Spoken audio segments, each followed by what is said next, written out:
The recent announcement of a potential new ballpark in downtown Kansas City, of course, generating tons of buzz last week with years to come on this. But a KC nonprofit worried that people who have been living in surrounding neighborhoods where that could be will be driven out of the area. So KSHB 41 News reporter Danielle Leone is live in the Northeast neighborhood. Danielle, this is one of Kansas City's most diverse neighborhoods. People living there say they are struggling, some of them to make ends meet now. They're worried.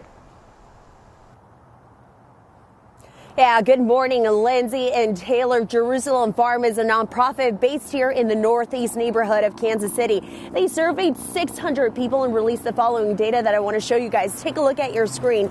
After surveying those 600 people, they found out 68% of people living in the Northeast have struggled to pay their rent or mortgage within the past 3 years. 35% of people reported that their housing situation is unaffordable, and 30% said they make under $25,000 a year.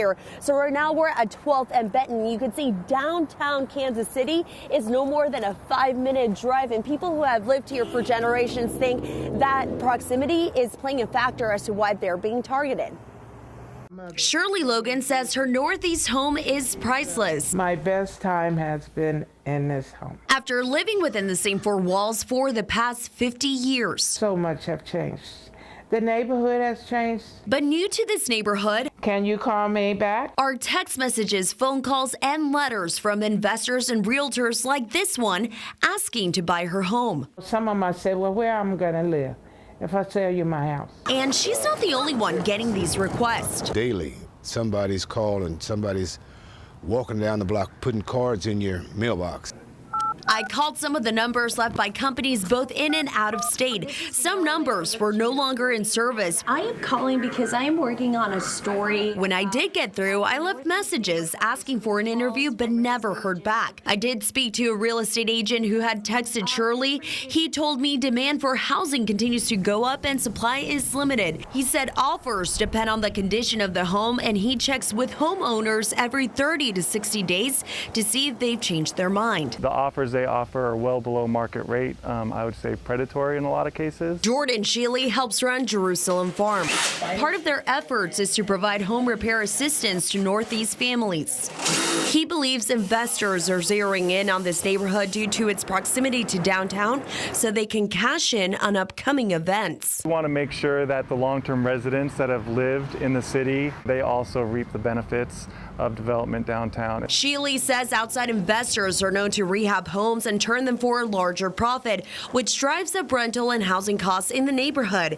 And people like Shirley who are on fixed income may feel pressured to turn to them. A homeowner becomes riddled with code violations, get behind on property taxes in addition to that.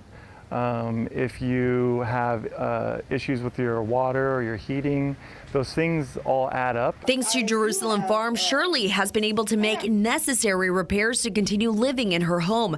But she doesn't think the phone calls and messages will stop anytime soon. It's so close to downtown. I didn't think about this when I bought this house.